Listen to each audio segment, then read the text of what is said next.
Baik saudara-saudara, setelah saya mencoba menjelaskan tentang Protestan sebagai heresi, mari kita bahas apa yang sebenarnya sedang dilakukan oleh Deking Garas dalam video streamingnya yang terbaru.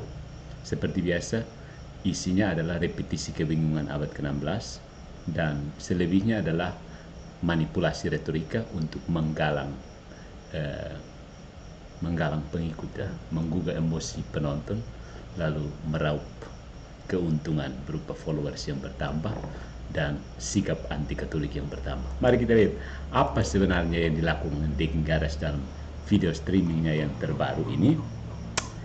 To the point ya. Mari kita lihat. Eh, ini saya hanya memberikan peta konsep Deking Garas tentang Protestan dan di mana letak cacatnya. Mari kita lihat konsep Deking Garas tentang Protestan itu sebagai satu paket ajaran. Dia memperlakukan Protestan sebagai satu blok teologis yang utuh, komunitas yang menolak Roma, berdiri di atas sola scriptura dan tidak butuh validasi dari gereja Katolik. Tidak butuh validasi karena memang sudah di anatema. Status Kristen baginya berdasar kitab suci semata, bukan pengakuan Roma. Oke. Atas dasar itu, dia memaksa dikotomi lalu dijadikan trilema. Yang pertama, taat Vatikan kedua, berarti stop menyebut Protestan bidat. Yang kedua, tetap sebut bidat, berarti buang Vatikan kedua. Atau yang ketiga, mujizat penafsiran ulang ala lawannya. Dia mengklaim dokumen resmi pasca Vatikan kedua tidak lagi memakai label, ingat label heretik bagi mereka yang lahir atau di luar persekutuan Katolik, dan karenanya label itu kini hanya untuk orang Katolik yang membangkang. Ya, orang Katolik yang membangkang itu kan Protestan. Ya kan? Nah, ada asumsi yang salah, menyatukan yang majemuk. Dia memperlakukan Protestan sebagai kesatuan ajaran tunggal. Padahal ia sendiri mengakui gereja-gereja Protestan puluhan ribu ragam sambil tetap memperlakukan semuanya di bawah satu palu argumentasi. Ini asumsi penyederhanaan fatal, menyapu Lutheran, Calvinis, Anglikan, Metodis, Pentakosta, dan lain-lain seolah satu kredo. Yang kedua, mencampur domain teologi dan hukum kanonik. Dia menolak pembedaan heretik formal dan material hanya karena tidak ada definisi eksplisit di dokumen resmi yang ia rujuk. Itu asumsi keliru. Ketiadaan definisi kanonik bukan bukti ketiadaan kategori teologis. Hukum menetapkan sanksi, teologi membedakan status kesalahan. Lalu membaca no longer secara totalistik. Dari pernyataan komentar hukum kanonik bahwa istilah heresi, apostasi, skisma tidak lagi dipakai untuk yang lahir dan dibaptis di luar. Memangnya ada yang dibaptis di luar? Tidak ada. Baptisan itu satu saja. Dibaptis dalam nama Bapa dan Putra dan Roh Kudus. Dan itu baptisan Katolik. Jadi baptisan di luar, tafsiran Deki yang salah. Di luar persekutuan. Dia melompat ke kesimpulan universal. Padahal teks itu berbicara tentang pemakaian istilah dalam konteks ekumenis dan kanonik, bukan pembatalan seluruh distingsi teologis lintas arah. Kekeliruan logikanya, yang pertama dilema atau trilema palsu, ya. Dia mengurung lawan dalam tiga opsi tertutup, seolah tidak ada kemungkinan lain seperti perkembangan doktrin yang koheren atau diferensiasi antara ajaran sebagai heresi dan penilaian personal atas individu yang lahir di luar, lalu berkata nggak ada both end. Itu false trilema. Ya. Kemudian strawman, seperti biasa kalau Deki tidak bermain strawman terlalu. Dia menuduh lawan menyamakan tidak bersalah sama dengan benar, lalu memukul habis tuduhan itu. Menang atas karikatur, bukan argumen lawan. Equivocation, ambiguitas istilah. Dia memakai satu kata, bidat dan heresi, lintas tiga ranah berbeda, kanonik, eklesiologis, dan pastoral, seolah cakupannya identik, lalu menarik kesimpulan menyeluruh. Itu permainan kata, permainan makna yang geser-geser. Kemudian otoritas selektif, ya ini pengakuan Deking Garas sendiri yang jujur, ya cherry picking. Dia mengangkat Richard McBrien dan pihak yang mendukung pergeseran substansial pasca Vatikan kedua, namun mengabaikan arus pembacaan lain yang dia sendiri akui ada dalam perdebatan. Continuity versus discontinuity, lalu menyimpulkan tunggal. Keren kan? Lalu ada tukokwe atau what aboutism. Ketika mengkritik perpecahan Protestan, dia menangkis dengan Katolik juga bopeng untuk mengalihkan beban pembuktian. Itu bukan pembelaan, itu hanya pengalihan.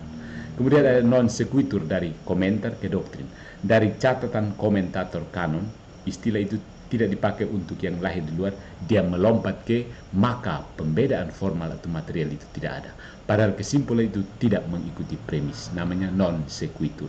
Kemudian, ya ini yang paling penting, teknik retorika manipulatif, poisoning the well dan pembodohan lawan, menyebut filsafat lawan mambo jumbo, khayal, boneka-bonekanya sejak awal untuk merusak kredibilitas sebelum argumen dibahas. Kemudian ad hominem dan ejekan visual, mengejek fisik, kumis, sapu ijuk, lalu berdalih bukan ad hominem. Padahal itu jelas menyerang pribadi, bukan argumen. Ya, kalau sebut kumis itu kan bukan serang argumen, itu serang pribadi. Ya kan, Deki, setuju? Appeal to ridicule, memancing tawa, ketawa sampai sakit perut, agar audiens menerima kesimpulan lewat olok-olok, bukan alasan. Protestan kamu, kenapa bisa dengar Deki nggak ada tipu kamu begini? Lalu ada motif buruk dan intensifikasi emosional, menempelkan label licik, narsistik, kebolak-kebalik, bahkan idiom kekerasan kita akan cekik untuk menaikkan suhu dan menekan nalar audiens. Ini cocok pidato di SOES. Di SOES kan banyak yang sekolah tuh berdasarkan data terbaru. Nanti orang SOES dan undang dia pidato di situ supaya Protestan tambah banyak di SOES. Kemudian frame locking, mengulang kata kunci stop sebut bidat sebagai jangkar kognitif agar penonton menerima frame trilema sebagai satu-satunya arena yang sah. Teknik yang hebat ya, tidak heran kalau banyak orang mau jadi Protestan karena ini retorika yang ya kelihatannya menggelegar ya, tapi itu cocok untuk kampanye ya, kampanye jadi apakah begitu. Cara membongkar argumennya untuk Anda yang mau menanggapi Pak Deki, karena saya sudah tanggapi dan kelihatan tidak ada isi, hanya repetisi kebingungan abad ke-16. Bagi Anda yang mau membongkar secara singkat dan efektif, pisahkan domain, tegaskan garis antara istilah kanonik, kategori teologis, formal material, dan kebijakan pastoral.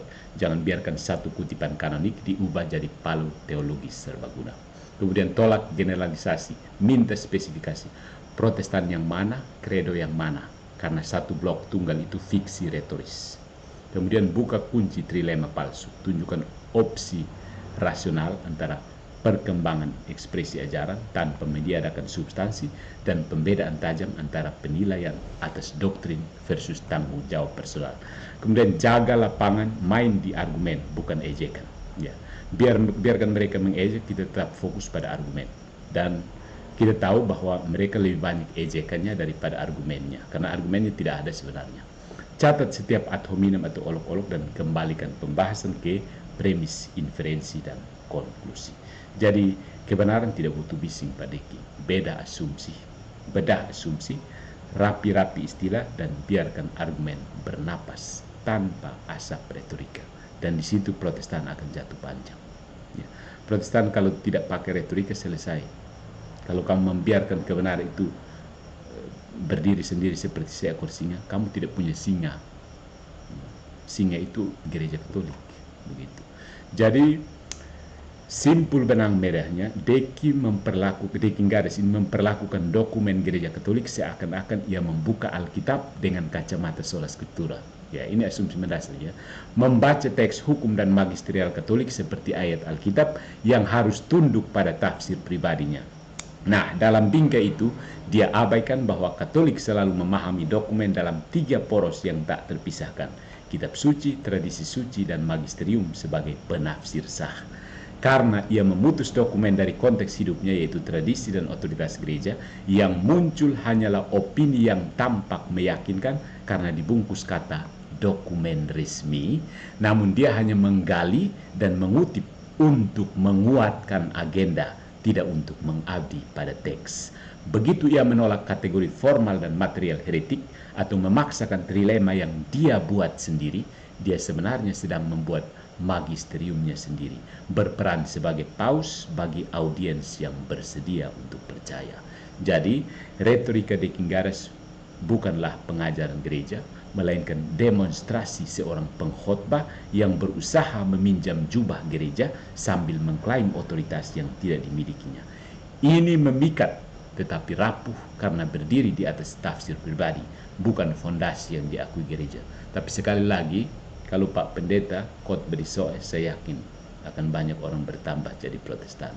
Tapi kalau di Flores, son laku nanti. Atau Timor Leste.